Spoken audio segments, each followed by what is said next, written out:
The Podical Sons. Welcome back to the best no judgment zone space in the world, because neither one of us don't have any law degrees. I am Marvelous. And I'm not your average Joseph. And we are the Podical Sons. Let's start the show. How you feeling, man? I feel good, man. I think it's the stone ginger wine that's starting me off fine, but hey. I was outside treachering through this cold ass weather, man. So the wine kind of just, put a little warmth to the body, before my nipples are hard and everything. Now my blood is flowing good now, whatever. I'm feeling nice with it, man. Wine is fine, water is smarter. Big shout out to Trace Water. Oh, bars. Added us to the IG. You know what I mean? So good looking out. We support y'all, so we looking for you to support us too. Right? So, yep. You know what I mean? It is what it is. What you saying, Marv? What's good? Everything, man. Life is good, man. Happy. All the body parts is functioning, man. I mean, 10 fingers, 10 toes? 10 fingers, 10 toes. Well, man. actually, that 8 fingers, you got a thumb, 2 thumbs in there. And yeah, that's we getting PC on this now? We're getting politically correct. Sometimes you gotta set the bar a little and let people know that you're just a little above average. Just a little above average. Okay. Is that so that when we do poetic snaps and stuff, whatever? I'm like, okay. Let's get to the real shit, man. So the monster has been brought in from the woman in Arizona, the quadriplegic who's been raped. Okay. So they found the suspect. They found the suspect and stuff for that. His name is Nathan Sutherland. Nathan Sutherland, a little quick backstory on dude. Believe it or not, he was a Christian gospel rapper. Really? Yeah. He's Haitian descent, so some of his videos and stuff, whatever, is leaking around YouTube. He's part of a group with him and his sister called Sleepless Soldiers. Sleepless Soldiers. Yeah, so he had one eye sleeping on the mugshot, whatever that you can see. And he was soldiering some stuff. Hey, his soldiers made it past the boundary lines, man. It's a blessing to have a kid, right? Yeah, it is. It's a blessing to have a kid and stuff, whatever, right? Also, salute the family and stuff. Shout out to the family and our prayers and thoughts with the family, because the family did agree that they are going to keep the kid. Okay. And yeah, they're just going to keep the kid and love the kid and stuff as is and everything like that, right? Yeah. And stuff, she's been a quadriplegic and stuff with her for years. And it's sad that a person did something like that to her in a state like that. And I'm not really too familiar with her state that she's in, other than she's a quadriplegic and the fact that she's in a coma. Mm-hmm. Do they say that there's any possibility of her coming out of that coma? And no, there's not. They don't. No. So in some weird sort of way, mm-hmm. This is almost like an extension of her going forward. That's a silver lining to it. That is, everything has a silver lining, and you're right though. That be that. Because one of the things you think when these women from like the little girl stage, mm-hmm. they had the fantasy of getting married, having a family, having you know what I mean. So if this was something that was kind of her childhood fantasy, at least we can say that this part is ill as the circumstance is. Yeah, you're right. No, is something that could be looked at as a positive. I agree. I mean, that's the reason why the family and stuff is all supportive and keeping the baby right and stuff or whatever. Right, healthy baby boy, clean bill of health. Yeah. So I mean, I guess the chances that mother never had. Right. This little boy would get the chance and stuff, whatever, and then live on and stuff with that, right? And you got to look at it from the family standpoint. Yes. Here's this child that's from their daughter that they now can actually be able to interact with, mm-hmm. watch grow up, tell him things about his mom and so forth. So, like I said, the silver lining. Sometimes we gotta sort through all the bullshit and find what's good. Absolutely, man. Absolutely. I mean, apologize. I wanted to apologize to all my nurses and stuff out there, whatever.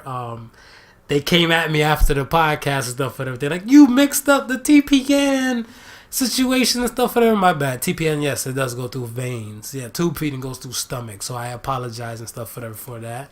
All right. Hopefully that cleared up some things and stuff, whatever. Shout out to all the nurses that listen to the podcast and keeping us on our toes. We like that. Don't be shy. Stop on by. Give us a little comment. Give us a little questions and all the above, whatever, right? So, I mean, yeah, this Nathan Sutherland dude and stuff, whatever. He's been apprehended from this past Wednesday. He's out on. He has an anklet and everything and stuff, whatever. He is out on bail, but he can't leave and stuff. And so was it the DNA they used and caught him? It was the DNA.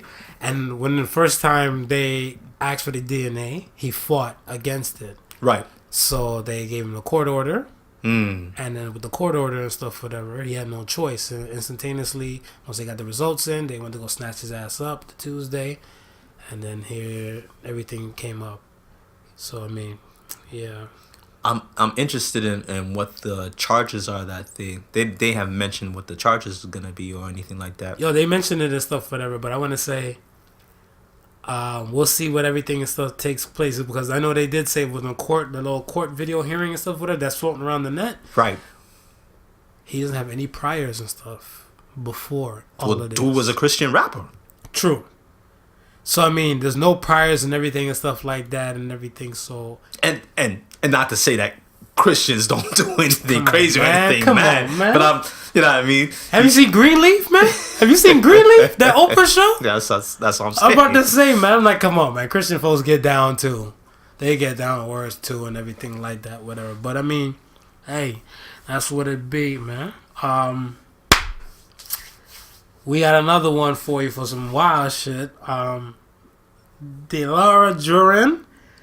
I might be butchering your name, boo, but yo, you butchered up some shit. Delara Duran Brookins, 29-year-old woman in Florida, hid 4 stolen Rolexes in the cooch. Repeat that one for me again. 4 stolen Rolexes in the vagina. She knew what time it was. Yo, so alright, so the Miami Herald and stuff, whatever, they painted out the whole thing and stuff as that this young lady went out with a dude. He's a businessman from out of town, and you know the jump off girls, whatever, the ones that plotting for the dudes, right, to take advantage and everything and right. stuff like that. She was smart with it. Basically, she met him in a club. They had drinks and everything and stuff, whatever. She agreed to go back to his hotel with him and stuff, whatever, right? Yeah. When she went back to the telly and stuff with him, he had a Crown Royal little bag, little velvet bag. Yeah, okay. And he put his Rolexes and stuff in there or whatever, right? Inside the bag, right. So he went to go freshen up from the whole 1s and 2s and stuff for that, because, he's about to get down to business, because that's what he's assuming. Yeah, okay. He's out of town. He just met this girl, bought her some drinks, got liquored up. They about She's to go like, back we going back to the hotel. So it's going down. Of course, yeah. It's going down and stuff like that. Yes. Hold on. Let me put a thumbtack in this story real quick. My kings that's listening, man. Yo, don't let these women get you, B. Yo, don't let them get you. Yes, all things that glitter is not gold. Not gold.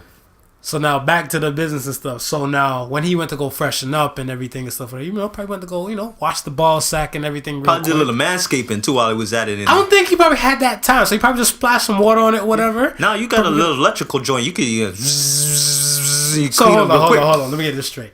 If you got a woman waiting for you, and you're like, I'm just going to go freshen up, and she hear the clippers going on, you expect her to be waiting for you when you get out there? She ain't hear no clippers going on. You turn the water on, bro. What's wrong with you, man? Oh, shit. There's a method to the madness. Then behind it is a... My bad. There's a process to this, If you fail to plan, you plan to fail. There Apparently, I got the problem. There you go. So then when he went to go do all that type of stuff and everything, baby girl seen the Rolexes.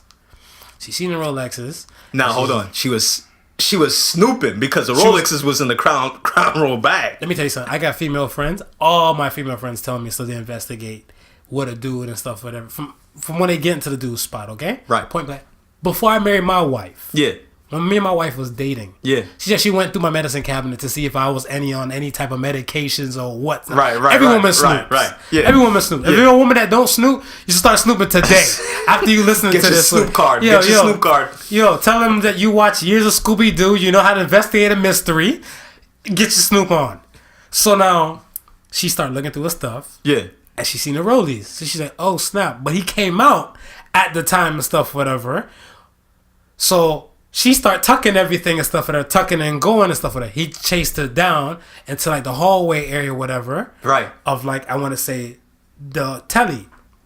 She took something and clubbed his ass and left him unconscious, like he was in the daze. He wasn't unconscious. Right. He was in the daze. Yeah. So she got away.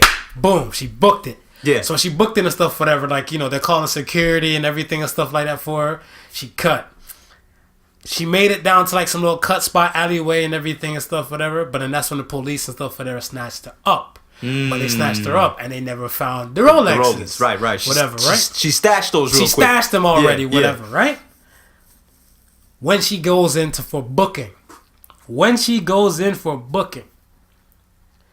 you know, they're getting ready to lock her up and everything. So like, okay, we need you to spread the cheeks and cough, etc. Right, yeah. And see what's good. Yeah. And 1 rollie, 2 rollie, 3 rollie, 4 rollie. This shit is bananas.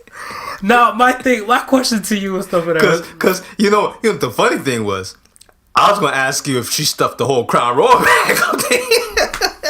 Right.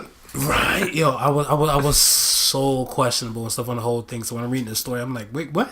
Jigga what? Jigga who? So I was like, okay, you know what?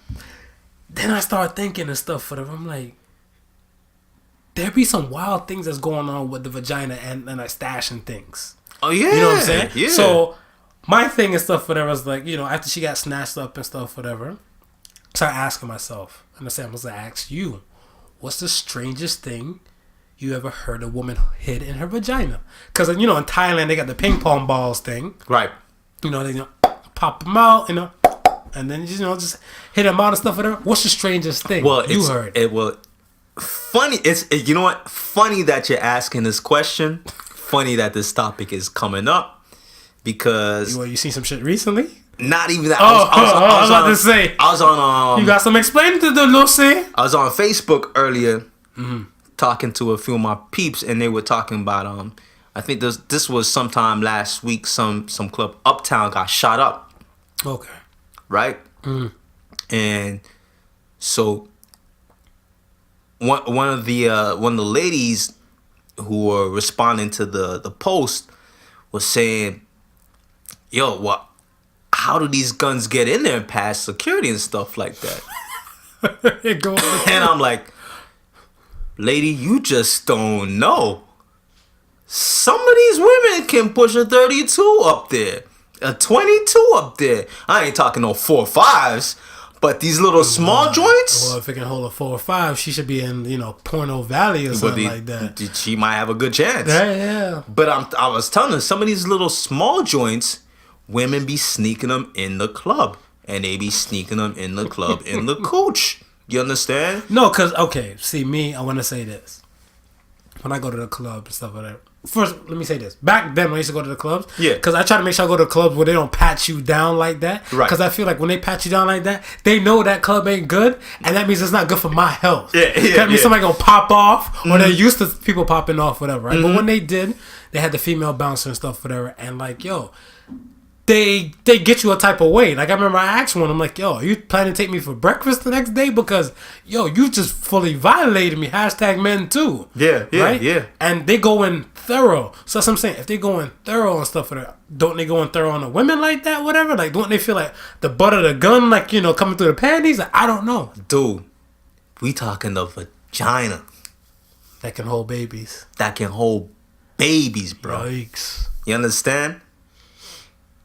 And then we talking about some of these women that are real loose. It's like throwing a hot dog in the hallway. There you go. So, a 22, a 32, some of them joints is really they ain't really large guns. You understand what I'm saying? Too small, man. Yeah. Go in the palm of your hand. Okay, so that's what I'm saying. That's how some of these joints is getting into the club. I'm thinking that they throw it into some type of Ziploc bag, so you know what I mean. 'Cause you don't want to mess up the gears with no juice. True. Yeah, right. Yeah. So they probably throw it in a Ziploc bag and then up into the coach. You see, like when I heard about the club thing and stuff, whatever, the first thing that came to mind was Belly. So remember, like in Belly and stuff, whatever, the chick was in the washroom, Right? and then like X and Nas stuff went in there to go get the guns and everything out of the washroom and stuff. Whatever. I just assume it was just like stashed somewhere else if there was a regular to that spot, or someone else got the in there, but I didn't think it was like went up in the cooch. Yeah, well, I think in Belly they actually they must have stashed them ahead of time in the women's washroom Gotcha. them do it. But on a real. That's how some of them guns be getting into the clubs. Yikes! What's the weirdest thing you ever heard being stashed up in? Oh man, well, besides the ping pong balls and stuff, I just know the vagina is a miracle body part. Yeah, a miracle object. So I was about 16 at the time, whatever, and salute to my cousins and stuff, whatever. Son and Big Marv and all that type of stuff, whatever. I fell asleep in the living room of my cousin's house. Right. He came through with some chicks. Him and his boys came through with some chicks and stuff like that. There were some stripper chicks. Right. I guess. And they had a nasty challenge going on, and it kind of made me stay away from women for about a day or two. U.S. bill. Just took $1 bill, balled it up, and she threw it in her cooch. And she told them to go look for it and find it inside her cooch. Point blank, I act like I was fake sleeping, but my one eye was open to witness the whole damn thing. To see the search? To see the whole search. Because I realized, I'm like, it's right there. I kept saying, it's right there. And guy went in there with 2 fingers and like a little... 2 guys went in there with a guy knowing stuff style. My female cousin was there. She's like, what? Where did it go? And I'm like, yeah, where did it go? I'm still trying to stunt like I'm asleep. But I'm like, ew. So I was like, $1 bill. Now they said US dollar bill has cocaine residue, the most filth on there. US dollar bill goes everywhere. Yeah. So I'm like, why? Sorry for the storekeeper who got that for a bottle of for a bottle of Coke. Yeah. Yo, so I mean, but while we're on it, think about it. It don't happen nowadays because they're hip to the game. But we're talking maybe mid 80s going into probably early 90s when these women were transporting drugs. That was the number one spot. The scene, and that's my thing. My thing is that because either call me I'm jaded to it or something like that, whatever. I wouldn't find that weird, right? Because even airport security and stuff, whatever, they wouldn't know for a fact that hey, when it comes down to it, and they grab a woman or a man and stuff behind those closed doors, whatever, they're gonna tell them spread the cheeks and cough, right? So obviously, I'm gonna think that they're gonna think for a woman, the vagina will be the first place to go. So I don't really find it weird and stuff, whatever, because I know it's possible, whatever. Right? A gun. Nigga, I find that weird. Dude, I'm telling I find you, that man. weird. But hey, I guess life is life. Let's say, moving right along, let's touch this U.S. government shutdown thing. First and foremost, 35 days is the longest in history. In U.S. history, right? And a lot of backlash and stuff came from it and stuff for me, especially being with the American side and stuff in me. Let me just say this. Barack Hussein Obama, I know you out here living the best life, you ain't going back and forth with us, but please help us. Please, if you don't want to go in, just send Michelle in and stuff for that and just whisper in her ear. We can't have this dude sitting here doing this fuck shit no more. Please. He already told you how to stop it. Give him the wall. Give him the wall. And literally, ain't nobody worried about him and stuff, whatever. Okay, yo, give him the wall. Man, look here. I heard this thing and stuff like that. I don't know if it was a joke. I don't know if it was real, but I know. Who is it? Sharp TV. Okay, yeah. Sharp TV, and I know Samsung and stuff is now competing and stuff as well. Got these big ass TVs and stuff, whatever. And they call it the Wall because it's just about like 85 inches. Yes. So if he wants the Wall, I will buy his ass a TV. I will swipe it on the credit. I will swipe it on the credit card for it. And give him one of those. Just call it a day. But other than that, like this was too wild, whatever. Because the shutdown and stuff, whatever. Well, after the shutdown, he said it's reopened for 3 weeks until February 15th. Right. Just till February 15th and stuff, whatever, right? The day after Valentine's Day. Now, my thing is still... Hold that thought, because I got a piece for that, right? Okay. But I just want to say, before we jump any further, how crazy it is for 35 days to go by and you being someone who works for the government and not being paid. Yeah. Your bills piling up. You understand? You can't get no food to eat. It's real. Because, I mean, there's some people and stuff that I heard that in a lot of places and stuff, whatever, especially like out in the West Coast, Cleveland as well, Ohio as well. If they know you're a government worker, you get discount on some things because they know you don't got the funds. Right, okay. They know you don't have the funds and stuff for them. They know you out here extra suffering and stuff like that, whatever, right? So, I mean, some places took in consideration. But, I mean, for those that don't know, whatever, yes, it happened on the shutdown level, but then eventually has a trickle-down effect. Of course. To that point, whatever, right? Where people and stuff, whatever, they can barely like provide and stuff and get things stuff for themselves, whatever, right? Like I got a message and stuff, whatever, from one of my peoples and stuff, whatever. Like they were telling me like some stuff like it was mind-boggling. People can't work. Joe Schmo is suffering and stuff, whatever. Welfare checks and stuff and all that type of stuff has stopped. So imagine all this type of stuff. My lesson, my question, not even my question, my thing to tell the people and stuff, whatever, is that if this government shutdown taught you anything, one way of making income is not the way of life. No, it's not the way of life. Hustle, you gotta step your game and hustle up. There's savers and then there's spenders out here, whatever, right? Right. But if you have a second type of hustle and stuff, whatever, if you're a spender, you're slightly hurt from it. Yes. You're slightly hurt from it. If you're a saver, you're laughing. Yeah. You're laughing and stuff with her. You're not sweat, no fret. But this has to tell people and stuff to wake up and stuff for them, know for a fact that like, yo, one way of income is not the way of life. And you know what? And that goes for everybody. Everybody, man, because you could be at your job today and lose it tomorrow. And you have nothing to really fall back on. I think what one of the real crazy things about it and the insult to injury is that when everything was said and done, they were saying, okay, well, we need these services, so we're gonna make you go back to work, but we still ain't gonna pay you. Yeah, that was a hurtful thing. I'm like, nobody's gonna work for free. No one's working for free and stuff, whatever. Like, if people have families and stuff and bills to pay and everything. Dude, the last time people worked for free and didn't get paid for it, it was called slavery. Or volunteer work. Or volunteer. You can't make the volunteer work. I tell people all the time, so I'm like, yo, just to let you know, I'm employed.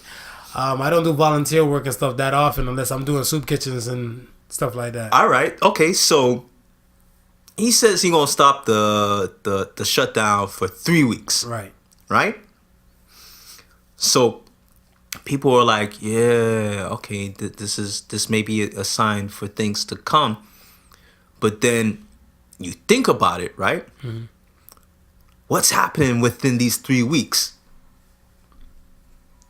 What do you mean, in betweens? Yeah, but within this 3 weeks, what's happening?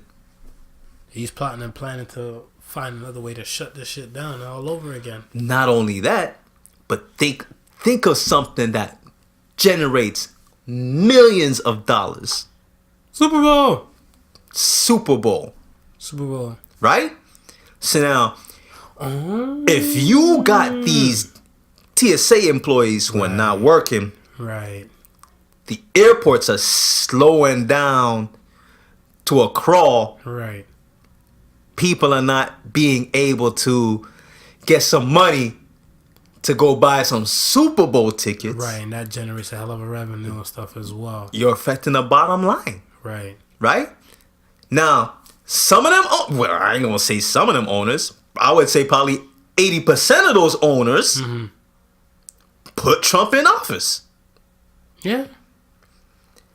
80% of those owners are Trump followers. Right? Republican hustle. You think about it, when the whole, we stand with Cap, fuck the owners thing was going on, who was the first to come to their defense? Trumpet. So, if he came for the defense there, and someone whispers in his ear now and says, hey, this shutdown, it might affect the Super Bowl. One of the biggest pastimes in U.S. Right. So then the shutdown can come back after Super Bowl, because the Super Bowl is not this weekend, but the following weekend. But the following weekend. Prodigal son theory. The following weekend. He didn't say he's ending the shutdown. Period. No. He said 3 weeks. He said 3 weeks. 3 weeks. Yeah. So now you get to thinking, well, what's really happening with 3 weeks? Why can't you just do it for good? Money. Money.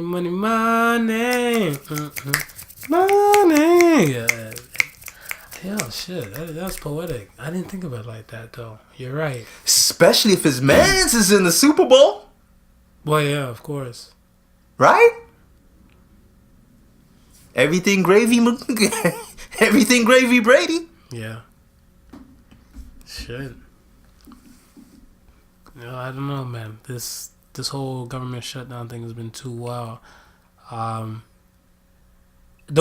did like the whole thing with Cardi B's message, and then Tommy Loren jumping in on Cardi B, saying like, Cardi B's trying to get all political now because of this whole shutdown thing.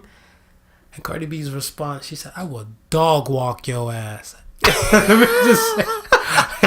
me just say this. And if anybody told me that, whatever, I'm going to just humble the fuck up out of myself, because I have nothing else to say. To dog walk a person. That means a collar is on your neck and you're held by a little string. Yikes. She said, "I will dog walk your ass." That mean if you stop the stairs, you're going to Yeah. We moving. I was like, I don't know. When I read that, whatever, from the tweets, the back and forth tweets, I died. I had nothing to say and stuff. But I'm like, yo, salute to Cardi. I told you, salute to Cardi. Cardi, that 2018 was her year. She trying to make 2019 her year as well. Nah, I don't blame her, man. Right? I don't blame her, man. Yo, get your coins, queen. Yo, I ain't and you know what? The matter of fact, more stars needed to step up, and I feel, and just say their part, and because it's real in the field, man. You had people saying, rent's due next week. Yeah.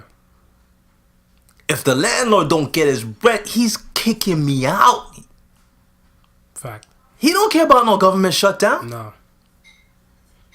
He need his paper, man. He need his paper. Yeah. And the illest thing about it is that the level where it's at was like, anybody beneath the decision makers ain't getting no bread. All the decision makers still getting paid. Yeah, they still getting their skrilla. It's just one of those things, man. It's just, I don't know, I find it crazy. Thank goodness I'm here in Canada. They ain't really try to pull that bullshit too often. No, the wall's not coming on this side. Nah, the wall's going on the south side. They're going on the south side. Going on the south side. And if Trudeau don't play his cards right, they might try to build one up. They might. And the crazy thing is, it's killing me, is they want Mexico to pay for it. But then how? Mexico don't want the wall. You want the wall. Yeah. I don't know. Trumpet. He just, like I said, Trumpet just blowing off the horn. I'm trying to pay no attention, but he has the power to ruin the government and stuff in the country for like 35 days and stuff, whatever. Who knows what is what. So, I mean, hey. I think he's so foolish that you could probably pull an Emperor's Need New Clothes shit on him and say like, oh shit, Trump, the wall is up. You can't see it? And everybody around him say, yo, we put the wall up, man. The wall is there. And he'd be like, I see it. The wall is up. No, I think when that wall goes up, he definitely want to be the first one to take a photo from there and stuff. He probably Trump was here. Yeah, he gonna put initial and everything. Donald J. Trump on there. No, that boy's something else, man. Moving on and stuff, whatever. But yeah, salute to all the people and stuff, whatever. And our thoughts and prayers are going out for you from this Canadian side of the border. Me as an American running over here to the Canada side, hey, you better get you some maple syrup and pay these extra taxes and come hide over here with me. And you know what? I seriously hope when this 3 weeks is up and past, that y'all are still working. It doesn't go back to no damn stupid shutdown. Yes. And life continues as normal. I don't know if it can continue as normal with him at the helm, but I'm hoping for life to continue as normal. It goes to show you how important a vote is, man. That's it. It goes to show you how important a vote is. That's it. Moving on. Can I just say that we didn't get a chance to touch on a great person? They called the man Soulja Boy, and he told them, okay? Soulja Boy, tell him. Like, this man has been selling ringtones from the beginning. Like, his ring, he went diamond with that crank that. They were nigga, that wasn't doing the crank that dance. Yeah. We went to like a function like way back when everybody's doing everybody's doing it, whatever, right? I seen clubs doing it, all the above. People older than Soulja Boy. I'm older than Soulja Boy, and I was doing this stuff at the time and everything too. So I mean, like, this kid's been doing some things. The old heads of hip hop went at him and said he killed hip hop and stuff, whatever, with his singing and his dancing and all that type of stuff. Everybody had problems with Soulja Boy, and Soulja Boy just continued to keep doing what he did and stuff. Doing what he was doing, making hits and all the above, whatever. And they went trippy on him the other day when he went on the thing. He's like, Drake! That was my funniest. Because the memes they made off of that. The memes is the greatest, man. The memes is I seen one of like, I got a boyfriend. He's like, boyfriend? Boyfriend? Like, the memes and stuff was hilarious, whatever, right? And I feel like Soulja Boy is a pioneer to a lot of the artists and stuff, of course, man. Just making sure if you agree or not, whatever. No, of course, I agree, man. Because, I mean, like, a lot of the style, like, okay, so heard the thing about with the Drake thing, whatever, right? Right. Tell me what's really going on. Soulja Boy all the way. Ariana Grande and stuff, whatever, her song and stuff, whatever. Just Pretty Boy Swag. Yeah. You know what I'm saying? So I'm like, he's been doing it, and they've been copying his style, or they've been emulating him. Yeah. And he hasn't been getting any credit. Right. But granted, he hasn't been broke. I was gonna say the antics and stuff, whatever, too much today. Yeah. It's what makes him break people. I want to say more so makes people and stuff in this younger generation and stuff, whatever, like 6ix9ine. Right. 6ix9ine, his antics and stuff, whatever, over or succeeded his music. Yes, for sure. What I'm saying? For sure. Like, would he still be popping and stuff, whatever, if he didn't have like tattoos, rainbow color hair, the fuck shit that he did, all that type of stuff, whatever? Like, his music and stuff, whatever. I like 2 tracks. The stuff that I heard. Right. 2, maybe 3. Yeah. The Fifi just kind of got repetitive and stuff on me, whatever. Mm-hmm. But you know what I'm saying? It's the antics that kept that makes them pop or relevant and stuff, whatever, right? Yeah. So I mean, like, course. it was Soulja Boy and stuff, whatever. His situation and stuff. He was all over the place. He was in Cali, and I think like the dudes and stuff in Cali like pushed off, and he's like, yo, he trying to claim a gang set, and they caught him on the Instagram live looking stupid. Right. He's yelling and stuff at Famous Dex. And he looking stupid. I will end you. All that type of stuff. It's the antics and stuff that helps keep people selling nowadays. Of course, that's the time we're in. It's the time we're in, man. Money isn't the root of all evil. It's attention, man. It's attention. You understand? And the more you put yourself out there with the bullshit, the more people, seem to just click on and jump into it.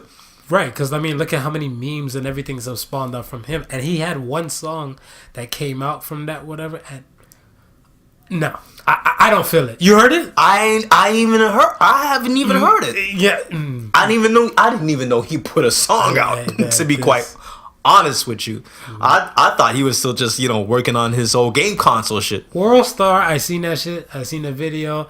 Wasn't a fan. I feel like I wasted my time with her, but yet I still feel like he still pioneer a lot of these artists and stuff for the just newer generation. Yeah, because he's the one that got the backlash of the grunt of all this and stuff, whatever. First, I want to say probably the Migos are catching it after, right? With the whole mumble rapping aspect and stuff, because he wasn't mumble rapping. No, he wasn't. He wasn't mumble rapping. He wasn't mumble rapping and stuff, whatever, right? So the Migos and them and stuff, they're catching it from the mumble rapping and stuff, but everything else, whatever, Soulja Boy kind of got that as well, right? So I mean, in many cases, stuff, whatever.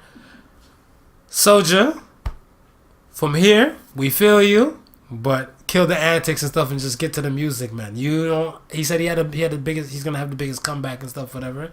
If you're a music artist, you need to have the music to back it up. If you're an actress or actor or actress and stuff in a movie theater, and you're saying that you got the biggest comeback, whatever, let it go from box office garbage to box office smash, right? That's what would prove to me that you made a comeback. Right now, I just feel like he's just shooting, But and it goes back to what we're saying, where it's not even money no more; it's attention, right? So if you really think about it, Soulja Boy, because he ain't stupid. Let's get that straight. Yeah. The antics may make him look like he's stupid, but he a smart dude and he understands business. Right. You understand what I'm saying? So, from a standpoint, you understand business. You know you're gonna put out music, right? Mm-hmm. Now, whether it's the greatest music that you're gonna ever put out, or it's shit music, in this day and age, it don't matter. What matters is the streams. So what you're doing right now is you're setting yourself up for the streams. You understand? Because I see what you're saying. So you're saying now he set himself up and stuff with all the antics. So then therefore when they came to this new song, even if it's just trash, whatever, everybody wants to hear it. Everybody wants to go hear it. So then the streams and stuff is just there, plugged up and stuff. Whatever. Everybody wants to go. Everybody want to go hear now what Soulja Boy gotta like say. If he's saying this is gonna be the best shit, well, let me go here see if it's the best shit. If I listen to it 2 minutes in, I'm like, man, this shit is whack. It don't matter. You already got him. That 2 minutes in, he's already got him. You understand? So this strategies that's in place right now. You understand? I know we ain't got to the Tory Lanez bit yet. No, yeah, we'll get there. But when we get there, yeah, I got a few things to say about that too. Because fuck it, jump to the Tory Lanez shit. All right. So, all right, let's jump into the Tory Lanez, right? So, this is something we've been watching for, I would say, the past few months. Yeah, first thing was him and Joyner Lucas. Him and Joyner Lucas were going at it, right? And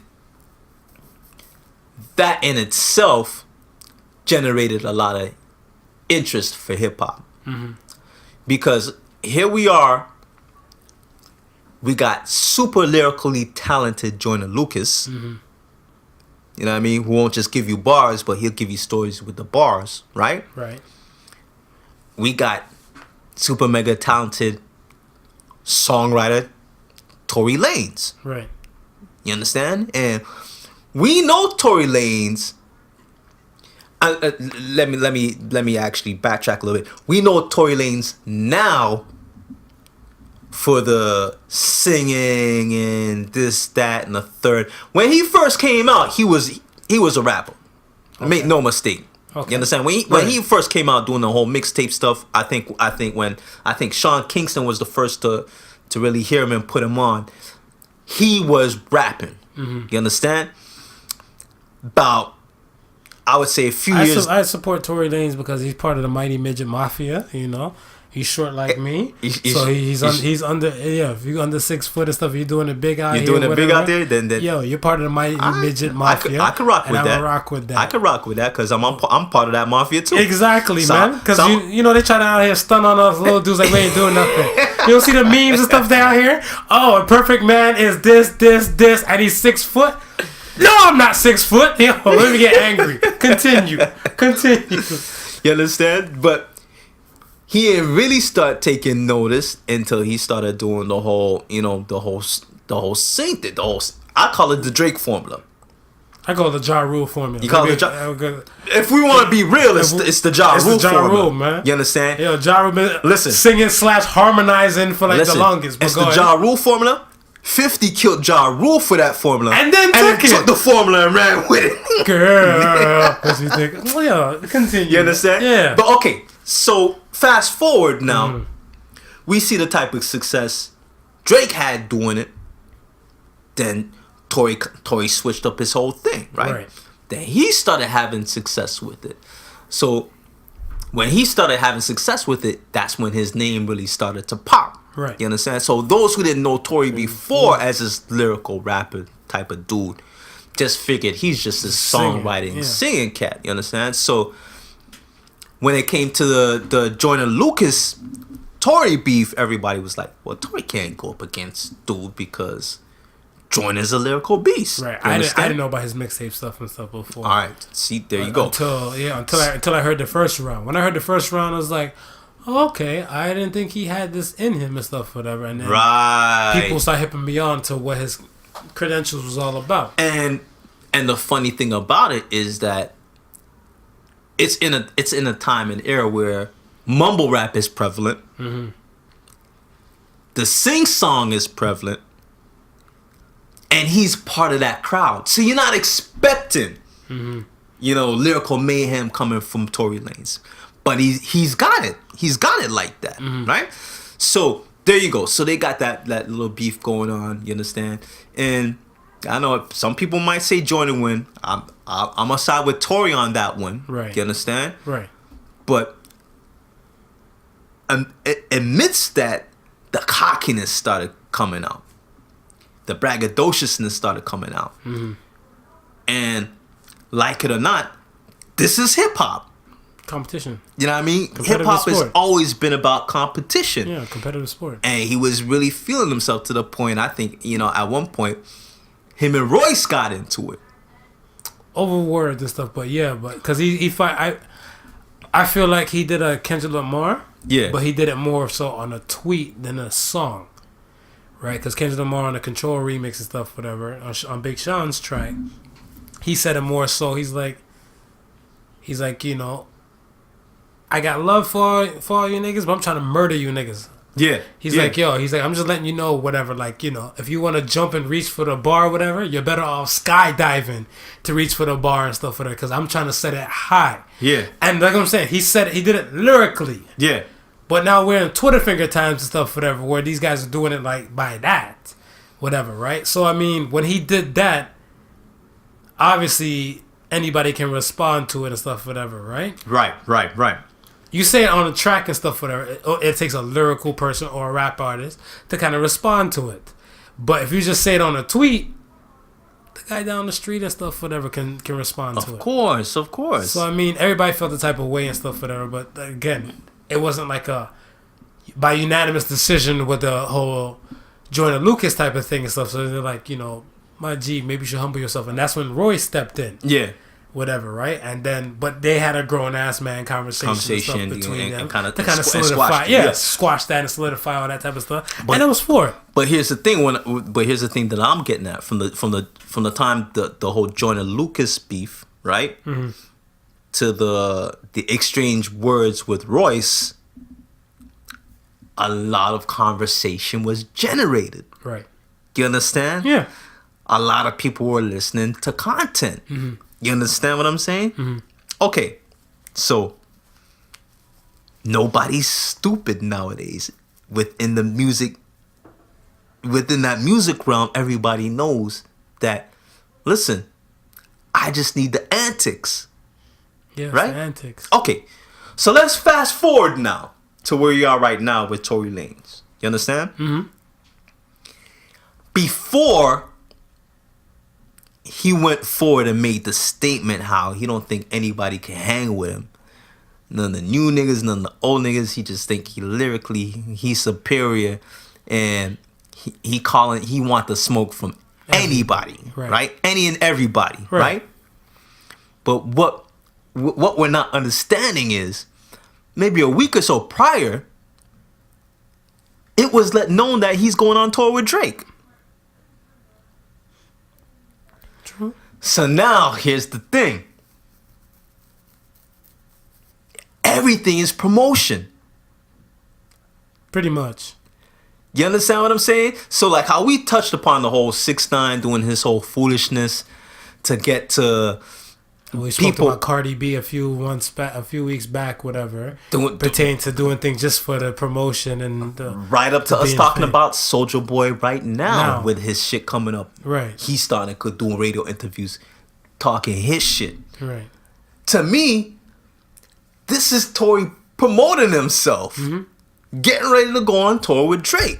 Get your coins, King. You understand what I'm saying? So, a lot of these rappers is catching feelings. But the real lyrical ones is like saying to themselves, nah, bro. I know what you're trying to do.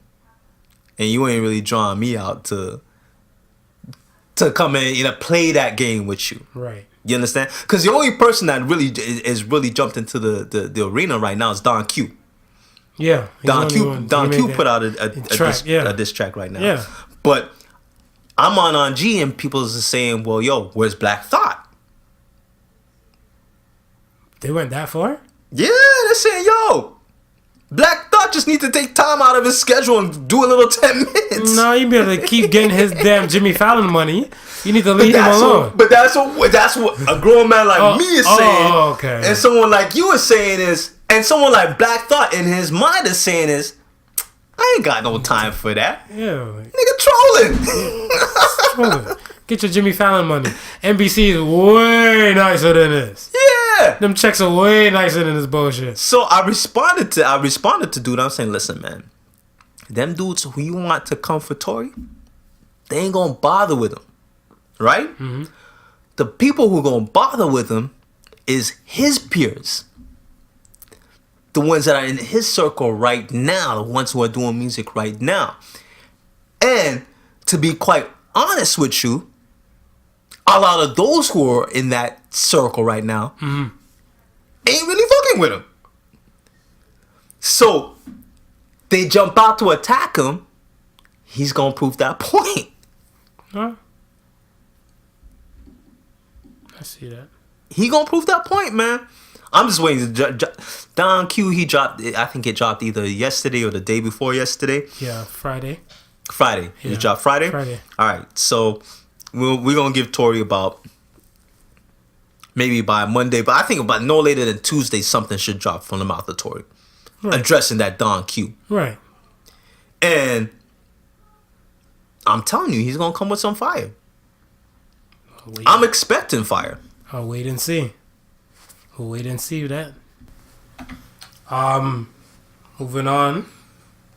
We just want to let you guys know and stuff for that pretty soon. You're gonna be able to get your Podical Sons merch coming up. Hashtag Men2 shirts, because especially in this Chris Brown rape allegation time, it's gonna be a must.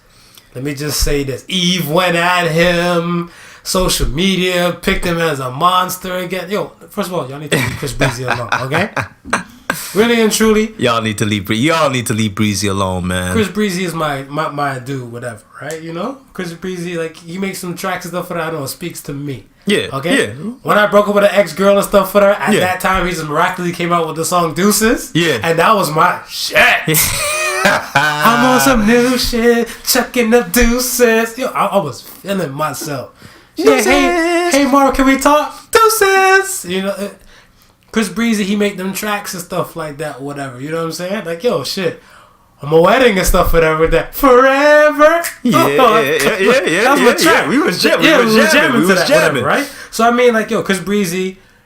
I don't like when they come at Chris Breezy and stuff like that, whatever. But I mean, like, the whole thing with the rape allegations in Paris. Yeah. And him being locked up and stuff, whatever, for whatever. we spoke about this on the podcast and stuff from the back. We speak about a lot of shit. I feel like we're seeing the future. We're seeing the future a lot before it even happens and everything. But yeah, people are so quick to judge. Right. They don't have all the information, but they're so quick to judge. Yeah. You know, we spoke about this pertaining to the white couple who adopted 2 other kids and the black girl Leah, and people just went in and stuff on the mom and stuff, whatever, in the family. Right. People are just so quick to judge. So, I mean, when this whole thing came out and stuff like that, whatever, it's not even like the allegation came out today. Chris Brown's been arrested the following day.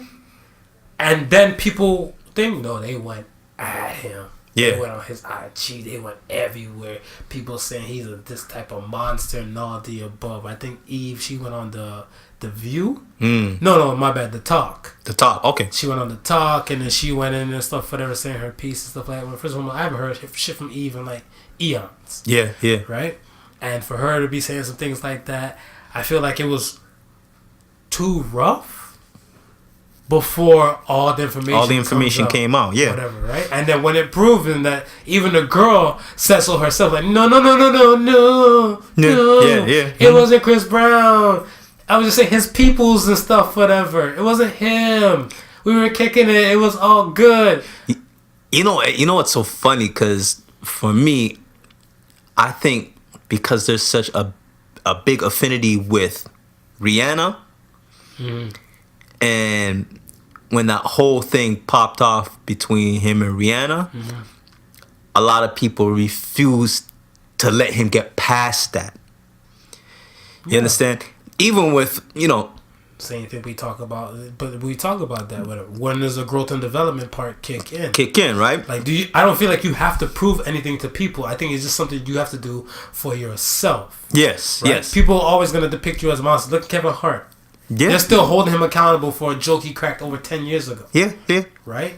And I mean, it's still going to remain and reside and stuff, whatever. But at the end of the day, I think the wiser people or the open-minded people, they try to find the balance in it, right? Of course, yeah. So, I mean, I don't know. I feel bad for him and stuff, whatever. I feel good. He issued back a lawsuit. Yes. For defamation of character. Yes, he did. Because I think I tell you, until they implement something and stuff for that with these allegations and everything, and if it's not proven, a fine needs to be going to the accuser. Right. This shit would always happen. Oh, of course. This shit would always happen. I told you, this is the reason why I'm about to get me a rich ass celebrity gay dude, and I'm about to press these charges on his ass and get this check. About to get this check cut. You want in or not? You want in or not? I mean, if it's going net us a couple million, I'm okay. Down for that. Okay, we smooth. Then we smooth that. We smooth like Botox. Just making sure. But you're right, and I'm glad that he's doing what he's doing, because until these women see that there can be some real serious repercussions. To the actions of lying and trying to just it's gonna continue to happen. You understand? So kudos to Chris, man. He could have just left it as is, but at the end of the day, you got a reputation to look after. You got your name to look after. You got your daughter. You know what I mean? Yeah. So it's sad that what happened between you and Rihanna, but people gotta learn that, that was in the past. They need to let that go. You understand? He's served his time for it. From what I can see, it's all in the Chris Brown documentary. See, I'm a Chris Brown fan, man. I told you, man. Seen documentary and everything. He told me everything. He told me. He spoke to me when I was watching the documentary. But this is what I'm saying, though. There's so much people that are butthurt from the whole Rihanna situation that they wouldn't even give a thought to even watching the documentary. Damn, but the man, that's what I'm saying. The man said from his words what took place. First and foremost, let me just say this. Rihanna is gorgeous. Yeah, Rihanna is a talented person. All the above. Never take away shine and stuff from Rihanna, whatever. But them island women, though? You think they're easy? They're not easy at all, man. You think they're easy? Not easy at all, man. That's what I'm saying. So I'm like, yo, I think that like, it wasn't like, Chris, what are you doing? She probably like, yo, you think I'm a freaking idiot? You know who I am? I'm Riri. I'm Riri. I slap you up in this Lambo. Yeah, because remember he like like I said in the documentary, he said she spit on him. Yeah. And I was like, yeah, spit is a disrespectful type of thing, though. You know? Listen, man, I'm gonna give you a little story, right? Okay. The top of the street from where my mom lives, there's a salon, right? Now, my mom's house is maybe 2-3 houses down from the salon at the top of the street, right? Right. Directly across from my mom's house on the other side of the street is like a parking lot for the whatever little owners of the plaza and stuff like that is, and you know what I mean, whoever little rents the house, the rooms in the houses, they got a little spot to park their car, right? So one day I was in the bathroom, using the bathroom and stuff like that. So I heard some quarreling going on outside the window. You understand? So I'm like, let me take a peek and see what's going on. So I looked through the window, and across the street. Hold on. Were you taking a piss or were you dropping a deuce? Because I'm about to say, if you got up from taking the deuce, whatever, nigga, you better wipe your ass. No. I was taking a piss. Okay. I probably wouldn't have got. I would have just stayed down on the toilet seat. I was about to say, just listen. Yeah, because that would have been entertainment for me while I was taking the deuce. I'm about to say, but you might have a leftover log that you didn't like cut off though, whatever, right? No, I would have cut that log real quick. Okay. Yeah, I would have cut that log real quick. You know what I mean? If it got started getting interesting. But anyways, go ahead. So I look out the window, and of course, across the street. There's this lady. She's still got the the hair salon cape around her neck, right? And she's arguing with this dude, right? Now, I can't tell you what the argument was about, how it started. I just know I heard loud talk, right? So I'm looking out the window now. I wish I had some popcorn, but I'm looking out the window now. The hands on the cheek. You want popcorn machine and wash your hands yet? Go ahead. This is getting nasty. Go ahead. Just staring and watching what's going on, right? Now, so I'm going to give you the play now, right? This lady is up in dude's face, right? Right. Like I said, I don't know what they arguing about, but they arguing about something, right? Now, she's up in dude's face, and while she's up in dude's face, dude is backtracking. He's trying to move, you know what I mean? He's trying to move away from her. You understand? And then, at one point, I hear, so hit me. So hit me now. Hit me. Hit me. While she's saying hit me, she pushing up herself on dude. And I'm saying in my head, this might not end so well. For the folks listening, I'm doing a Hail Mary right now because I know this shit ain't going to end well. But continue. I'm saying this might not end so well because I seen dude backtrack. You understand? Right. He was trying to avoid it at any means necessary. Right? Now, ladies, let me tell you something about us men. There comes a point where we're pushed so much that we can't be pushed any further. Back's against the wall. Your back is against the wall. And I was just waiting for the back against the wall. It's like Crocodile Hunter. White for it, white for it, white for it. Dude, crikey! It was like everything just turned into slow motion. The hit me turned to...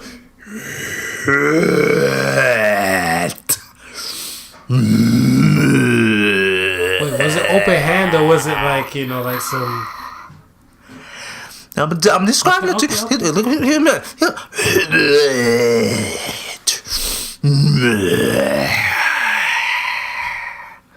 And I just seen the frustration. I just seen everything snapped in the dude. In the hand went back. Like, you remember $6 Million Man? Like the sound.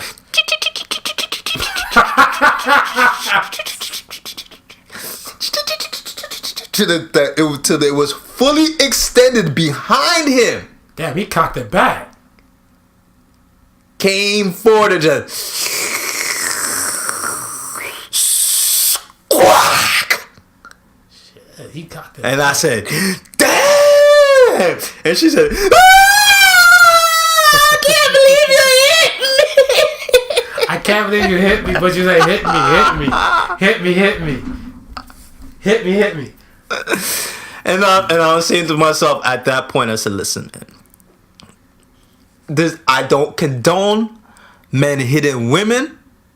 You understand? But I felt dude at that point, bro. I felt the snap. I heard the snap. In my head, I heard the snap. He couldn't take it anymore. And she was just requesting the beatdown.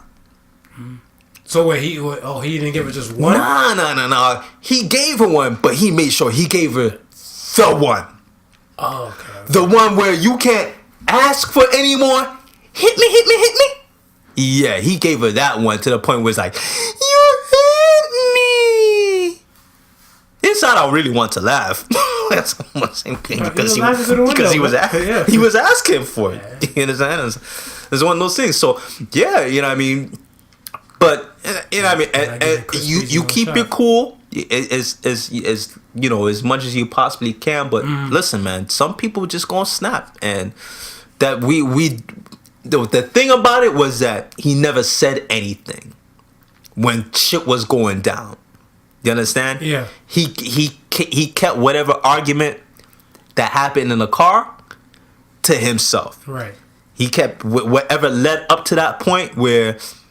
I mean, we seen the Rihanna photos. We seen the photos. You understand? And yeah, because that was my thing. Part of the reason why I watched the documentary and stuff, whatever, is to hear him break his silence. Because if you're not breaking your silence stuff about it, then whatever, then I really don't want to hear too much and stuff. But just continue making music because you're a musician. Yeah. And when he broke his silence stuff about what happened and stuff, whatever, we're not condoning it. No, we're not condoning. But at the end of the day and stuff, whatever, like you get the context and some things make sense to you now. Yeah. Right, and that's the thing and stuff for it, because information is now out there. Because we only got a part of the information, and then we got the photos, and then the monster title went out there, right? Right. He couldn't perform in Australia. I think Australia banned him. Oh, dude, they had him wrapped up, man. Mute Chris Breezy or something like that. They had him wrapped up, man. And the funny thing about it is you hear stuff like that. You hear his side come out. Right. And you're thinking, yo, if he bullshitting, then Rihanna gonna jump up and say something. True. She ain't say shit about it. You understand? So whether there's truth or not, we don't know, but she's not disputing it. No. I mean, Chris Breezy, man. I was saying, like, listen, we did. This is 2019. I mean, from 2014 and even before that, we had video recorders on our phone. I'm simply saying, bros, going forward, she at the show, she looking like a hoe, good to go. She come back to the hotel room. Listen, video record. Take out your piece of paper, hand it the script. I'm going to need you to say these two things for me. I am over 18. This is not the casting couch. What is the script? I'm over 18. I came for the D. I understand that this may be the only time I get the D, and I should not feel offended. I should take the D and keep it moving. Young girls won't say that. An older veteran woman and stuff, whatever. Well, listen, bro. If she ain't saying that, move along, bro. It ain't worth it. Yeah. It ain't worth it, man. Because a veteran would admit it and stuff, whatever. Like, I remember somebody was like, an older woman, she said, "Why do you guys keep saying it's Netflix and chill?" She's like, "No, just turn off the movie and just start the fucking." I was like, slow clap. You get a slow clap for that. Yeah, slow clap ass snap. I was like, good for you. Good for you. Just own up to it and stuff. And you're like, that's what I came for. Yeah. I didn't came for it. If I wanted to watch the movie, I watch it by my damn self. I got Netflix at home. Netflix. I was like, not all heroes wear capes. Not all heroes wear capes. I got Netflix at home. I wasn't mad at that, man. I want to talk about some other shit. I don't know if you heard about the babies being created in labs now. A little quick thing. We talking test tube babies? Test tube babies and stuff, whatever. But they're created in labs without sperm or eggs. I don't know. Oh, we talking test tube babies. Test tube babies. Ultimate test tube babies. And I was like, yo, these people should be coming out like as super soldiers or something like that now. So now, how are they? How is this being possible? Are they taking? Is it like almost like a stem cell type of? Kind of like a stem cell thing. Type of deal. All right. Kind of like a stem cell type of thing and stuff, whatever. But I want to say, the way how they explain it briefly and stuff, whatever, on the little clip that I seen, they said basically they're doing that just cause. For stem cell purposes and stuff, whatever, right? Right. But they said that if the zygote and everything grows kind of beyond the point and stuff, whatever, then I guess then they're gonna terminate. They'll know from the future and stuff. Oh, okay, if, okay, like, yeah. The baby can actually be fully done in. Right. So I'm like, what if this baby came in? This is just a fucked up thought I had and stuff, though. But what if this kid, come through and everything like that? Then they get into like a roasting battle, like a yo mama type of shit and stuff, whatever. Right? Yo mama. Yo, you don't have a mama. You ain't got no mama. Yo, your test tube so dirty. Like I don't know how I might go, right? Or like so the your mama battles you automatically win because you ain't got no mama. You ain't got no mama. Right. Okay, so we push that aside. But what if you don't come out too good looking and stuff for them? They'd be like, nigga, you were created in a test tube and you still ugly. Like, yo, I was thinking about that type of stuff when I was watching this thing. I'm like, maybe I'm just fucked up. Maybe I need shrink. I need a shrink. But it was like, I don't think they should just let the kid. I think they should just call it a day and just let everything be natural and just run its course, Mother Nature style. Yeah. Yeah, I mean, but it's crazy what you really think of what they can do now, right? In the future is now, man. But here's the thing: what does this test tube baby look like? Who we gonna take after? Well, I'm assuming if it's a black baby, he better look like Idris Elba. If it's a Caucasian baby, he better look like Brad Pitt in his prime. Or you better mirror them off as a celebrity or something like that, whatever. I don't know. Because remember, now they can even pick, like, how the baby's eyes. Oh, yeah. Remember the China? We spoke about this. We spoke about that. We spoke about this. Yeah, the whole designer baby. The whole designer baby thing. How would you like your baby and stuff, whatever, right? On that episode and stuff, whatever. So, I mean, like, I don't know. I'm scared out here. And stuff, whatever. Because, if, my son come in and stuff, whatever, he's like, this is Cassandra. Mm-hmm. Hey, so Cassandra. What's Cassandra's last name? Cassandra test tube. No, not even that. Cassandra just be like, oh, okay, so, were you going to meet your parents and stuff, whatever? Yeah, Dr. Hoffenstatter and Dr. Groper. Be like, oh, so your parents are gay scientists. Be like, no, they created me and stuff in the lab. Son, let me holler at you real quick. Yo, bring it in. Family meeting.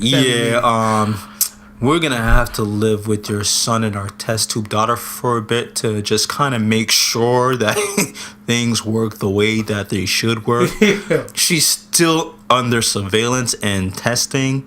Yeah. Hold on, what's that movie and stuff, whatever? Splice? It's like Splice. Nah! You're not about to get my son and caught up in some damn monster in the making type of things. Splice. We cool. We cool. But it's crazy when you really think about it, right? Because now, okay, so here you have that technology. At the same time, we have the artificial intelligence technology popping off, right? So, what if they decide to merge the two and create some like super cyborg humanoid soldier? I believe that's called the Matrix for 500, Alex. Because I ain't fucking with it. So, fuck you and your science theory, and I'd like to go to bed in peace tonight because that'd be some super scary shit. Because remember they came up with the fake news about like the AIs killing scientists in Japan and everything like whatever. Yeah. It was fake news. I had to Google that thing. I was like, I was shook. I was like, what? They out here already? I was just like, let my son have his own family. I just want to be a grandparent first. So I was like, yo, you know what I'm saying? It's a little too soon for it. I wasn't ready. Okay, so you Google it was because I was a little scared to even. It was fake news. Yeah, I didn't waste no time. You out of your goddamn mind? Yo, I was shook. I was like, what? They out here killing people? I was like, they made the press conference seem legit and everything. I was like, I looked. I'm like, hoax. I checked 5 different plugs. I'm like, yeah, whew. They was on some iRobot shit. I was scared. Oh, you weren't shook? I was shook, bro. I was about to say, man. I was shook because you know what made me shook because it came like right on the heels of that whole Google and I forgot the other company shutting down the AI programs because the AIs were creating their own language to speak to each other. Oh my damn. You understand? Yeah, and that was some real. I just got goosebumps. That was some real ish. So they had to shut down the program because they recognized that these guys they recognized that these AIs were creating a language, and they didn't understand the language that the AIs were creating. We're gonna take a break, ladies and gentlemen. I just shit myself, so I'm just gonna go change my underwear right back. Once again, I shit myself, so we're gonna take a break. Hold on, I think I got an AI bot that can help you with that. I'm good. I'm so good. I'm good. My hands still function. I can wipe my own ass. Thank you. Yo, you need a little bidet, little wet, little squeak, and keep it moving. But we're talking about that. We're making fun, but at the CES show that just passed by, they had a toilet that, you know what I mean, that spoke to you and shit. Or you can speak to the toilet, tell it flush itself, close itself and shit. I'm like, nah. Remember what movie was that? Demolition Man. With the toilet thing and stuff, whatever. The shells. Yeah, it's like shells 1, shell 2. I'd have been like freaking Sylvester Stallone, whatever. Like, yo, just give me some paper, doc. Just give me some paper. I don't know what if my toilet start talking to me, I'll feel so uncomfortable. You'd have been could try to get up and, Marv, you missed the corner of your ass. Yo, put like this. My wife, she want to talk to me and stuff for that while I want to take a piss and stuff for that. And I can't go. Yo, listen, I get stage fright. Listen, I get stage fright. I can't go. I'm like, listen, I know we're married and shit. Yo. We supposed to share everything in it, but listen, I'm going to go in the washroom and doing them. You got to come out the washroom. And you gotta wait to come back and do whatever you gotta do. She's okay to have a full convo while you dropping the deuce? I'm like, listen, man, I'm not trying to. There's just me and the deuce is talking right now. See, so I thought it was a joke because I heard people talk about that shit, whatever. Like, I heard people like, yo, they're having full out combos and stuff with a significant other while the significant other's on the throne. I'm like, first and foremost, if my cheeks is touching the porcelain god, ain't nobody in there and stuff, whatever, with me. First and foremost, I got a little baby, and this man still be clawing at the door. You think I give a shit that he's clawing at the door? Let me finish. The hell I hear? You got Listen, bro. You stay out there crawling, scratching this door. Scratching the door. It sounds like a damn horror movie. You think I give a shit? I'm taking a shit. You giving a shit, but not giving a shit. Yo, man. I wanted to salute. Casey Smitherman, excuse me, Indiana school superintendent and stuff, whatever. She was accused of pretending a sick student was her son, so he can get him treatment and stuff, whatever. She's been arrested and charged with fraud, but I'm glad the school board stands behind her, and quite frankly, can't speak for you, but I stand behind her and stuff, whatever, as well. I think she made a proper judgment call. I stand behind her too, man. I seen the story pop up on the timeline and so forth like that, and you know what I mean. This is, for me, this is humanity at its finest, because she knew what she was doing was illegal, but at the same time, she seen a life imbalance in the fact that she could do something to save this life superseded anything else for her. Yeah. You know what I mean? And there's not a lot of people that would do that. No. You understand? So for her to really do that shows. Listen, man, there's still humanity left in the world. You know what I mean? There's still people who are willing to go that step, no matter what the cost is. What pissed me off was the parents sold her out. I know. That was hurtful. I was about to say, I'm like, when you gonna step in on that? Cause I'm about to say, the parents just fucked up a good thing. They got her booked. Like, I don't know. People. I'm like, yo, this lady's saving your child, bro. You're supposed to just shut up and let it happen. But some people will fuck up a good thing. Yeah, you're right. People will fuck up a good thing. You're right. Whatever. I don't know. My question to you and stuff would pertain to that. Whatever. I had two questions and stuff. One, you said that was humanity at its finest. What have you seen that humanity was at its worst? Something recently or something like that. Whatever. Because this is a recent event with Casey. So what recently have you seen humanity at its worst? I mean, well, we don't have to look no further than Trump with the shutdown. Because to me, that's humanity at its worst. One man had the power to do better, and he chose not to. For a very selfish reason. Right. Yeah, I can see that.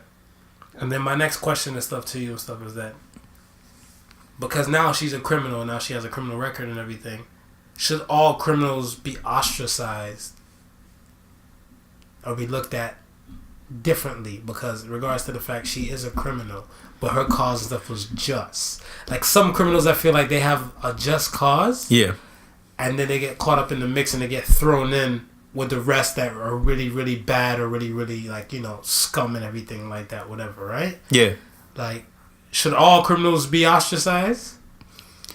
Nah, and I think especially for her, what she was doing, I think a lot of people are gonna stand on her side, simply because, you know what I mean. Well, I don't know about this kid's parent, but as a parent with children, if someone is willing to go that length to save my child, I'm riding with that person.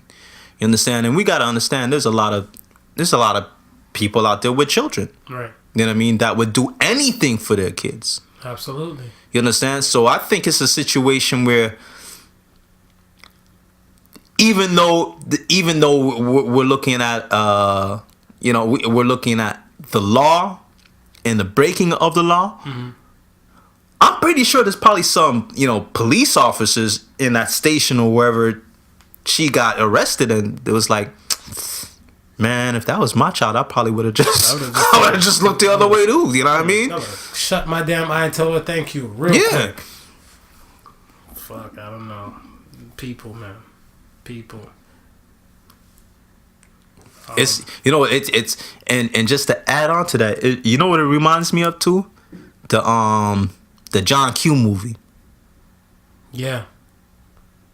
Yeah, because the cause was just. The cause was just. The cause was just, and he got the record, he got the charge, and all the above and stuff. Maybe as a criminal, and I'm fine with that. Yeah, you're right. Yeah. You know what I mean? Yeah. That's exactly what that whole scenario reminded me of. Let me tell you something about that John Q movie real quick, though. First and foremost, salute to Denzel Washington. If you ever listen to this podcast and stuff, whatever, know for a fact, I love you. Because I remember when I seen that movie, I was in high school. Yeah. I was with my girlfriend and stuff at the time. Right.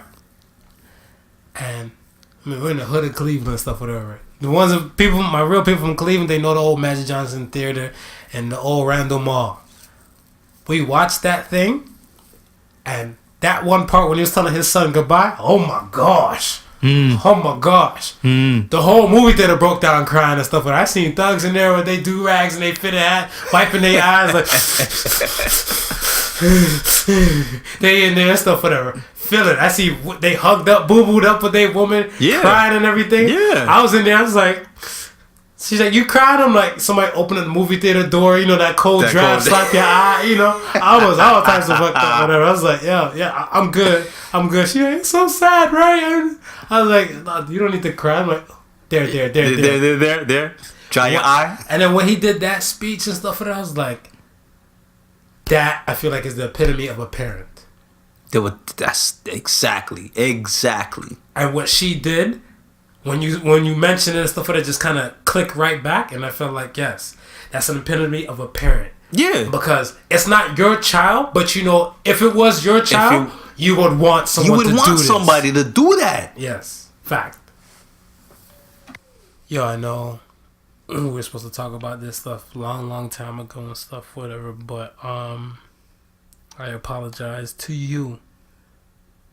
But let me just start by saying these man unions are getting out of fucking hand, okay? First and foremost, whatever, these man unions stuff are blowing my damn mind. Listen, man.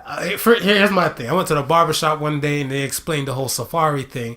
Because, you know, like, safari and stuff, whatever, I guess, like they said his hairline going back and he's getting like the Beijing, and then my barber said, no, they got this thing and they kind of line you up, get the cardboard out and kind of sprinkle it on your head and make it look like it's kind of like a salt shaker, like a pepper shaker, and it fills in like the bald spots and missing spots in your head, right? And I was looking at him like, huh, okay, I see it. But then I was asking him like, do you guys do man units here? The whole barbershop shut down. So one man who was sitting on the side still waiting for a cut like me, like, my unit. So I'm like, yeah, it's with a barber, like, you know, they cut off the top of like whatever remaining hair you have, and then they glue on some hair and stuff on top, and then they just do their magic, whatever. Right? And I think that's sorcery at its finest. Dude. So my thing is, though, I was going to ask you, whatever, if you were to go bald, would you rock a man unit? Listen, man, I think I would just have to stay bald, do the Kojak thing. Oh, for real? Yeah, man. I'm gonna have to, cause listen, I got a problem with somebody gluing something to my body, bro. And then the whole maintenance aspect after it, right? I'm like, okay, well, I see them like clean shave the top, right, and they got the sides. You know, the barber kind of fade down the sides and everything. After you fade down the sides, got the sides nice and neat. Mm-hmm. Then he slap on the super glue on top of the bald spot, right? And then he just lay down the magic wave carpet on top of the a whole new world. So I'm like, all right. So what do you do after that? Do you just like keep going to the barbershop and get him to trim down the sides to match the wave carpet on top? And that's the thing, you're right. Because I seen some things online, like on the gram and stuff, they say, yo, these things are lasting for like, I think like about 3 months. 3 months, if it's well kept. Yeah. 30 days, if it's not kept, whatever, right? Right. But no, I think my dumb ass is the type of idiot that I am and stuff, whatever. I might fuck around, go play basketball, and I'm a head sweater and stuff, whatever, right? So while I'm in the middle of a crossover, going one way, my man unit's going the other way. I'm looking dumb out here. And everybody's like, oh! You so I'm like, yeah. You should have left and your man unit's still going right. Kansas City Shuffle! Like, yo, I'm kind of scared out here. That should fall off your head. Somebody running down the court and slip on your man. Yo, they could be like, yo, he moved that fast, he went bald in the process. That boy got feet. Oh man. Yo, I'm scared though. That's what I was saying. I was like, yo, I seen one. So I remember you and I, we spoke about this way back. But then they stepped their game up. They got a dreadlock one now, whatever, right? Bro, and they got dreadlocks, they got braids. Listen, man. No, I see. Okay, if I was to do one, I start off small, so I'm stunt like it's real growth, whatever, right? So you want to stunt on them? I'm gonna stunt with the wave piece. Yeah. Then I'm gonna stunt with like a little mini high top fade, and then I'm gonna hit them with the braid piece, whatever, like, you know, with the man bun in the back, whatever, with the braids and the man bun piece, whatever. Yeah. And then I'm gonna say, fuck it, I'm just gonna come out wagwan and have the little dread piece and stuff for there to add to it, whatever. So you gotta transition into that thing, whatever, right? But my barbershop said they don't do it, so I'm kind of stuck though. So if you know any barbershop in the Toronto area, don't hesitate. Don't hesitate to DM us. Well, listen, man. It's high time because y'all women out here been fooling us for quite some while now. They've been catfishing us. You've been catfishing us for quite some time now. Remember Fresh Prince, whatever, when Thing was on there with Tisha Campbell? Yeah. And they were trapped in a thing?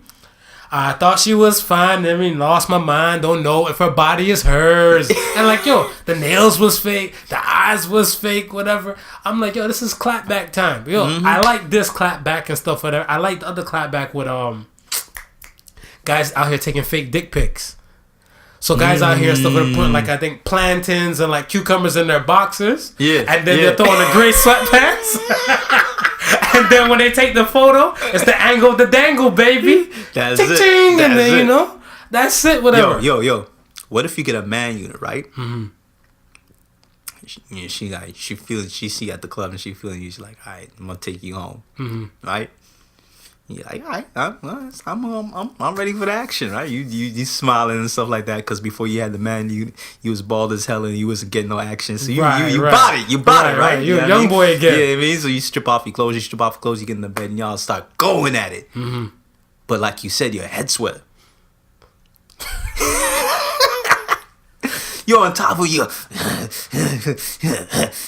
head sweating. That man's shoe that just slide off your head and drop on her face.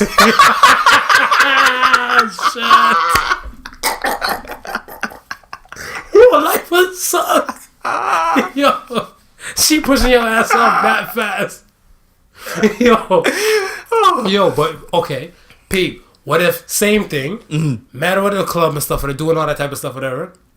But as I'm saying, it's kind of warm in the spot. You know, some dudes get nervous. Right. They get nervous. Like, oh shit, it's about to go down. Just met it tonight and everything, like whatever. And say the dude, he's about to eat cooch. Yeah. So when he's going down on her and stuff, whatever, and she puts her hand on his head. Yeah. And it just slides off in her hand. She screams like, ah! Like what? And the glue is stuck to her hand. She can't shake it off. She can't shake it. She can't get rid of the man unit. Yo. She got hairy palms. Oh shit! She got hairy palms.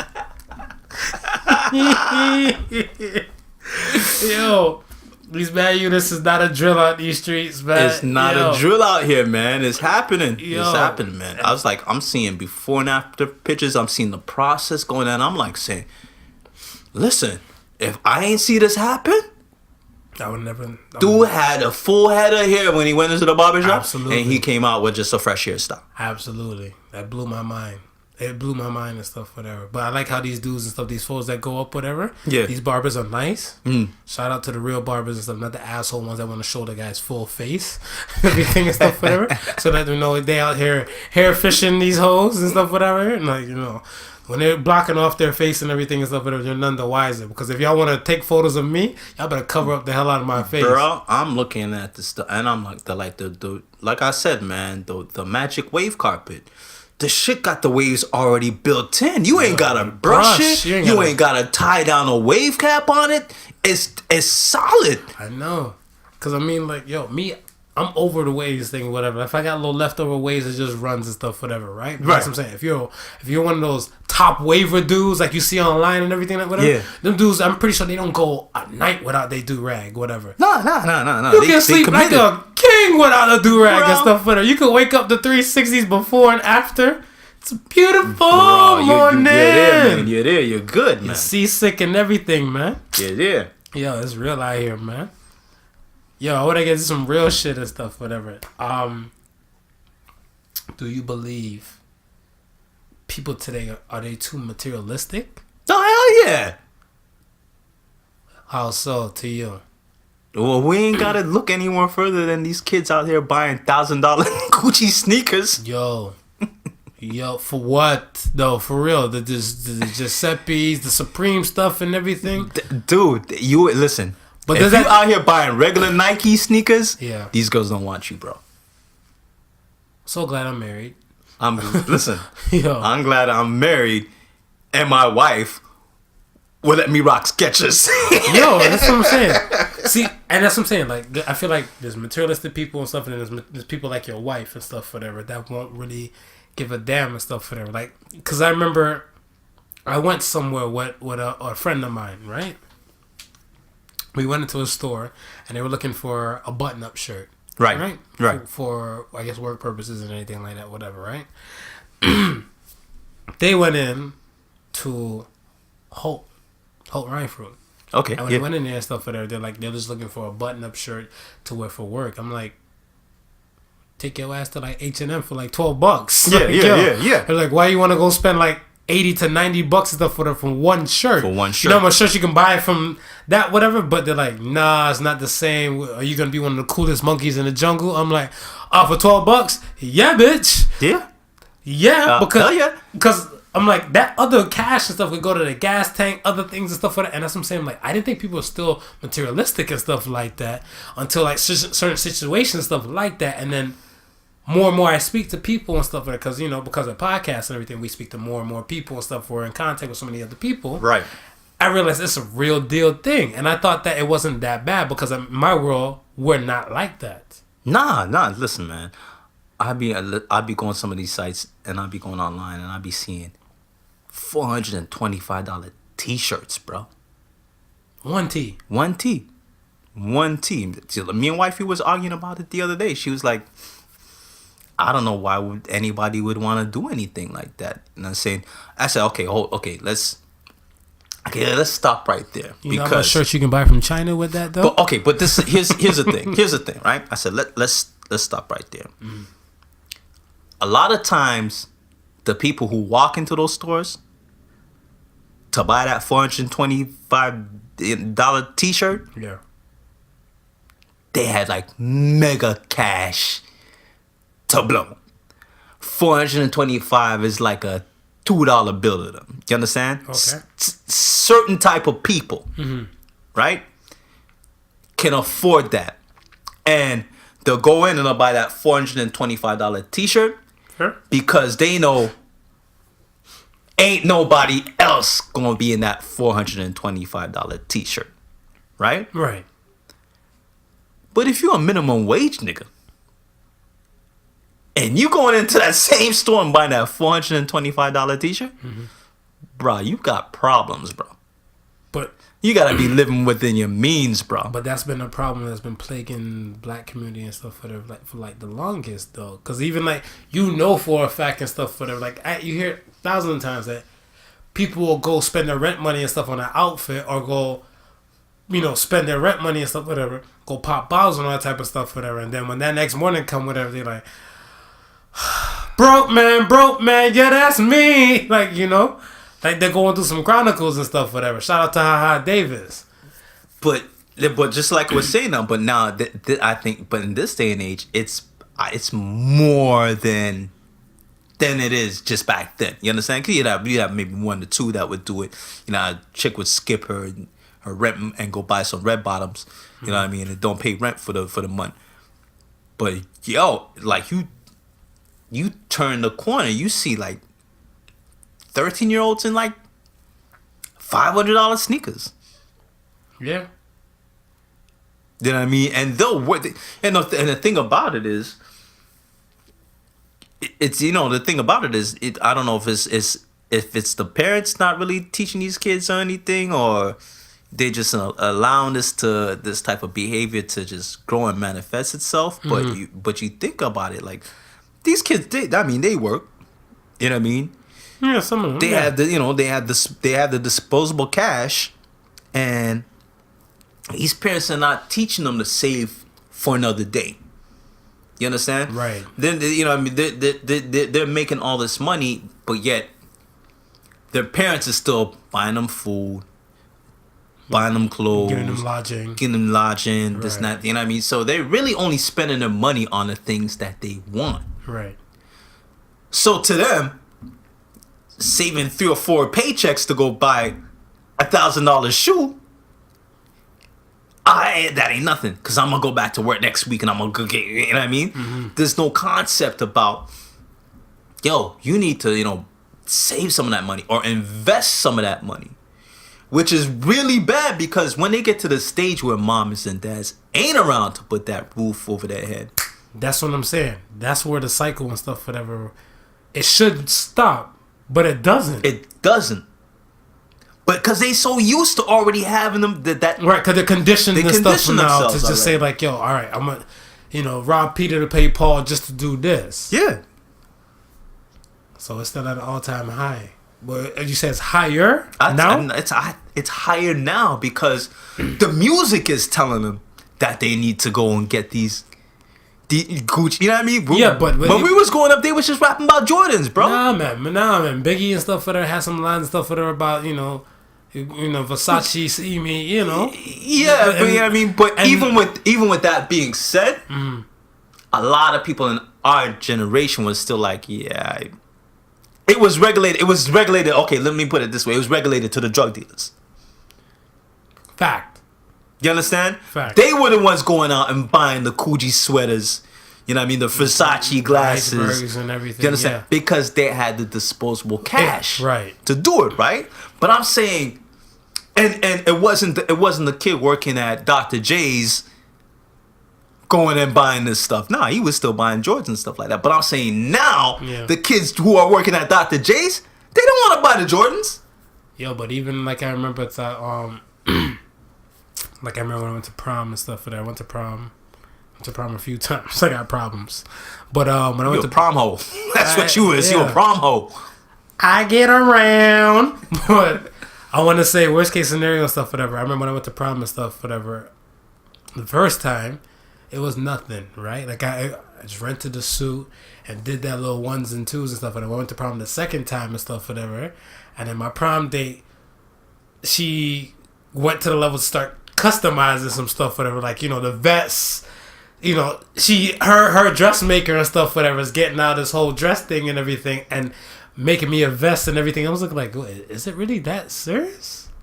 I'm like, no, we just gonna go in, dance and stuff like that. I probably might even wear this vest the rest of my life again, whatever. But this is crazy. Yeah. And at that time, I was like 16 at the time, whatever, right? When I was going to another grade level's prom and stuff, and I was like, just one night. And she's like, yeah, don't forget, Marv, you should go check out whatever, to go buy your gaiters and everything and stuff, whatever. And like, yo, the gaiters, I think, ran to about like 100 and change. Yeah. But I only wore those gaiters like one time. And then the following year, when I went to my own prom, right, I had to get new gaiters because the new outfit, a new color scheme and everything. Yeah. And I was like, maybe me at a young time and stuff, what I want to say, I was probably 18 with a mind of a 50-year-old, but I'm like, yo, that's just wasted money. It's not like I'm recycling the shoes. Yeah, but okay. I hear what you're saying, but even with saying that, we're looking at a specific occasion, right? Something that's really only supposed to happen once in your life, right? Because I'm a prom slut. Because you're a prom hoe pro. Yeah, I mean it's happening. Prom hoe pro. Prom hoe pro. It's happened a couple times. It's happened a couple times with you, right? But traditionally, I'm gonna go to my mom's house, take down those photos. But traditionally, it's only supposed to happen once in your life, and that one time that it happens, it's supposed to be one of those memorable moments, right? Mm-hmm. So I mean, if we even jump from that and say, okay, the wedding, look how much money you spend on the wedding day, for right? 1 day, right? Yeah. The wedding dress, right? The tux, yeah. You only wear that stuff once. Yes. You understand? So I mean, I can see where the correlation is when it comes to a prom, right? You trying to make that point memorable, right? So, but hold on, go ahead. But we got kids out here buying Gucci shoes, wearing these things every day like they flip flops. Listen, man. Yeah. If I buy a pair of Gucci shoes, if I can afford to buy a pair of Gucci shoes, you best believe them shits is coming out only during special occasions. Not when you're going to the corner store? No, but when I'm gonna buy a pair of Skechers for the corner store. Yeah, but you can stunt like your daddy and stuff for them and just do it in the corner store, man. The Gooch. I might scratch the Gucci shoes going to the corner store. I ain't about that life. Get you a Ziploc bag and just wear it, you know? You wear around the Gucci. Yo, put some grips on that thing, because you know the ice around here with the snow, you're going to look stupid when you fall with the Gucci's in the air. Someone might come by and snatch some Gucci's off your feet. You okay, sir? Yoink! No, it's rough out here, man. I feel like us as people, we need to dial back and know for a fact what's real and what's not. I feel like the materialistic aspect and stuff, whatever, if not all but some, should get to the point and just ask themselves, is it worth it? On the people level. Yeah. Is it worth it? Right? Alright, ladies and gentlemen, we're at that point, whatever. The question I pose: which do you prefer, karma or revenge? Me, I'll start off first. Deep down inside, I want to say karma. Right. But karma take a long fucking time, though, at times. Because it goes around and comes around like a hula hoop, but it doesn't happen that fast. The cases that it does happen that fast, I clap and I look up to the sky. I'm like, thank you, God. Like, I remember, like, you know, I'm driving. I'm doing decent speed and stuff, whatever, right? Like, a little bit over the speed limit. Please don't arrest me, officers, if you're listening. But I'm doing a little bit over the speed limit. All right. And then a car's going speed racer Mach 5 faster than me, cut me off and everything.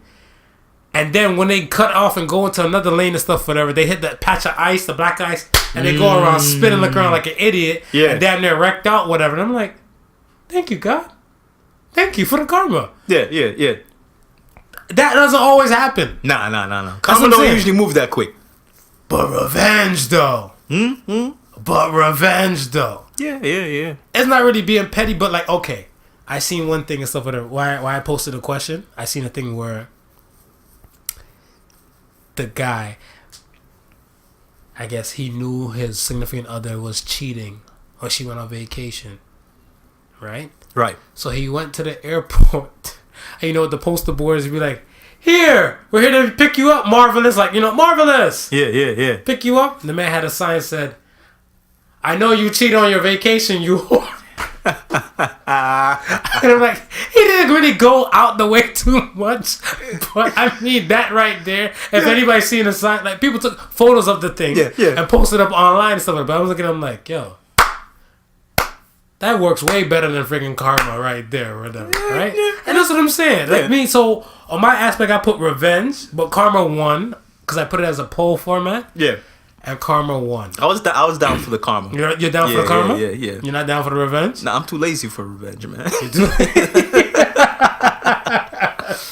I'm too lazy for revenge, bro. You don't gotta put in that much work. Look at that. He just took a poster board. I'll wait for karma to come around, man. I'm gonna come around. If you come around 3 years from here, you gonna sip some tea? You gonna sip some tea like Kermit? You bastard. Remember 3 years ago? It's karma for your ass. I'm laughing at now. Gotcha. Alright, we're down to our point of the show. Ask the Sons. I got a question coming in from this was coming through on IG from @Sutherland Catherine. But before I get to the question, I just want to give a brief shout out to her. She's an up and coming photographer, actress, script writer. She sent me 2 episodes out of a 7-episode miniseries that a group of students have been working on, where she plays a psychiatrist. She her part she actually wrote the script for, which I think is mad cool. But besides that, you know, I mean, she does her photography.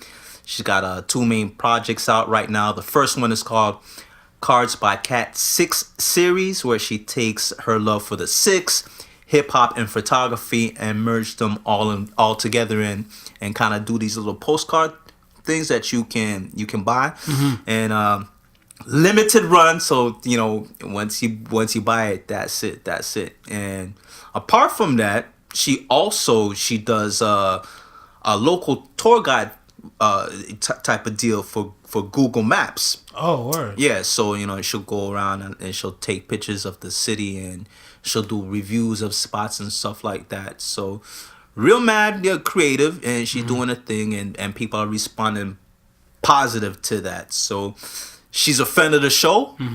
She she follows our episodes. She sends shout outs to let us know she likes what we're doing and stuff like that. So I just wanted to give her a real quick kudos on doing what you're doing. Thank you for following. Do your thing, Kat. And her question was, who is your favorite musician of all time? Or a top dog? She just said, who's your favorite musician? So I'm thinking maybe of all time or that. Man. I'll let you go first. Oh, man. First of all, I listen to a lot of music.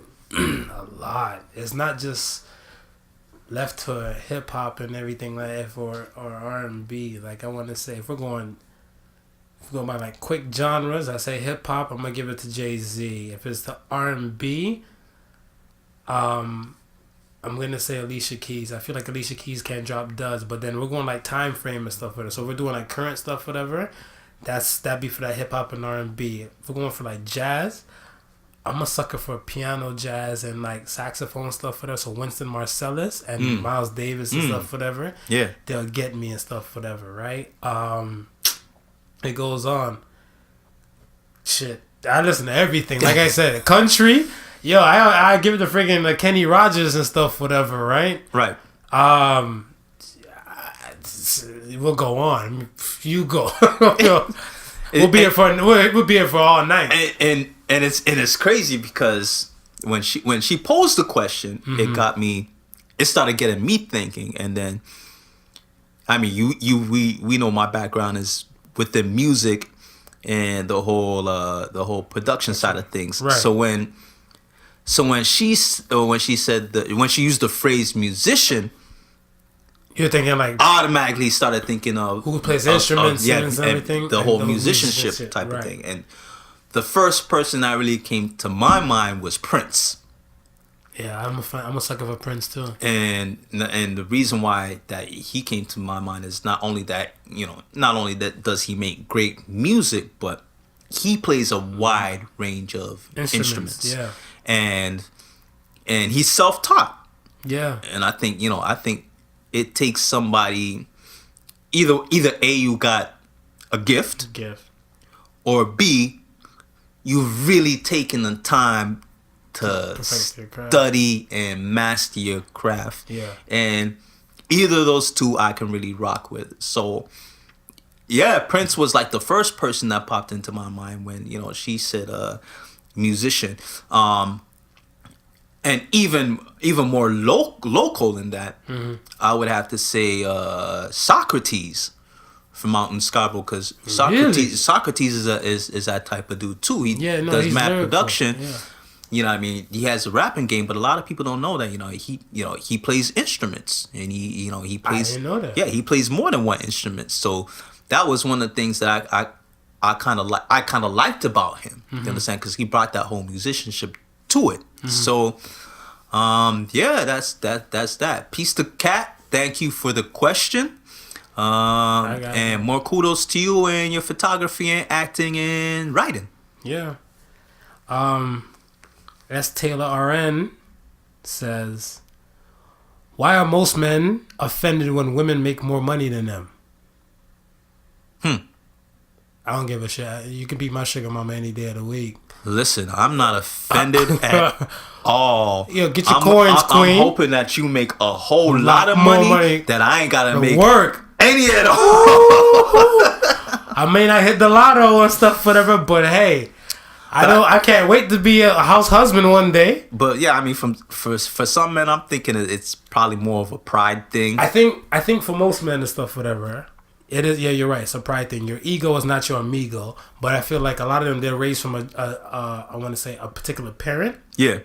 Where I guess the man is the bread maker, he's the bread maker and stuff, whatever. He provides, he does all that type of stuff. So whatever. they see that. They've seen that. So now, for that not to happen and stuff, whatever, where the woman is that bread maker and a provider and stuff, whatever, then I guess they kind of get thrown off the rails and they feel a type of way. But me, I made peace with it and stuff a long time ago, whatever. Like, women rock.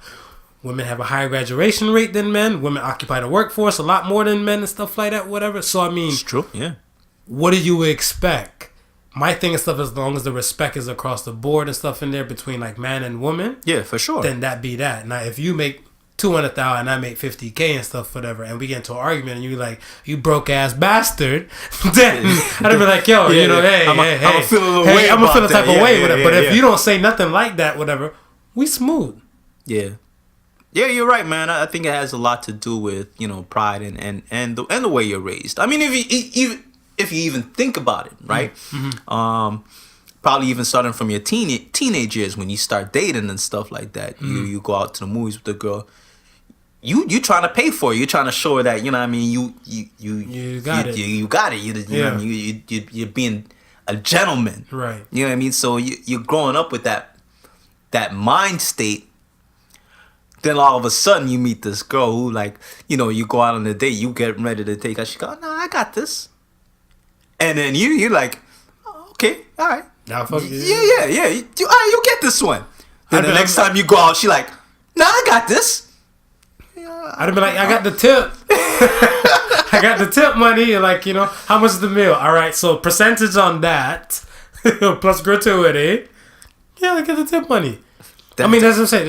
It's give and take and stuff in that situation. It's give and take in the situation, man. I mean, but I think, yeah, like I said, as long as respect is maintained and stuff in a relationship, period, I don't think no man should feel the type of way, and I don't think no woman should feel the type of way either. Nah, yeah. You're right. Next question comes from Peg_Steg. Can friends with benefits actually work? Friends with benefits actually work. I said my thing and stuff is that eventually somebody's bound to catch emotions. Yeah, I was about to say I was about to say the time frame.